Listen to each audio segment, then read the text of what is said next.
Bharatiya Janata party Rajkot જિલ્લો એ અમારું પરિવાર છે અને વિખવાદની વાત અમને તો ક્યાંમાં ક્યાંય જોવા મળતી નથી. અમે બધાએ મુઠ્ઠીની જેમ તાકાત છે એમાં અમે બધાએ ભારતીય જનતા પાર્ટીના એક થઈને કાર્યકર્તા તરીકે બધાએ મહેનત કરી છે.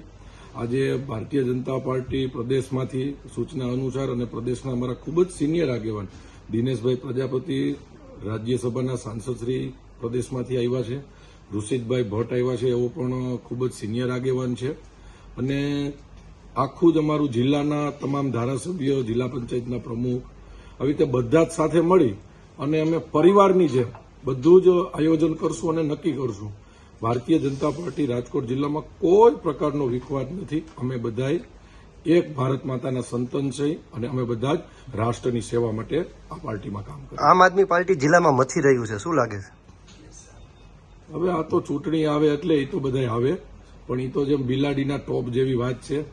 અમે તો કોઈનું નામે લેવા માંગતા નથી. કોઈ લુખાવ ગુજરાતને બદનામ કરવા માંગે તો ગુજરાતની પ્રજા સમજુ અને સાણી છે. દિલ્હીની અંદર કોઈ એવી નવી પાર્ટી આવી તેને 10 વર્ષ લોકોને ભોળ્યા હતા. ઓરિજિનલ અરીસો દિલ્હીની પ્રજાએ એને બતાવી દીધું. ખોટું બોલીને તમે છેતરીને આવી ગયા છો. અત્યારે ભારતીય જનતા પાર્ટીની ત્યાં સરકાર છે. દેશની અંદર અત્યારે સૌથી મોટું ખેડૂતનું આંદોલન ક્યાંય ચાલતું હોય તો એ રાજ્યનું નામ પંજાબ છે. ત્યાં પણ એ લુખેસોની સરકાર છે અને આ ગુજરાતમાં એ ક્યારેય ફાવવાના નથી એનો અમને ભરોસો.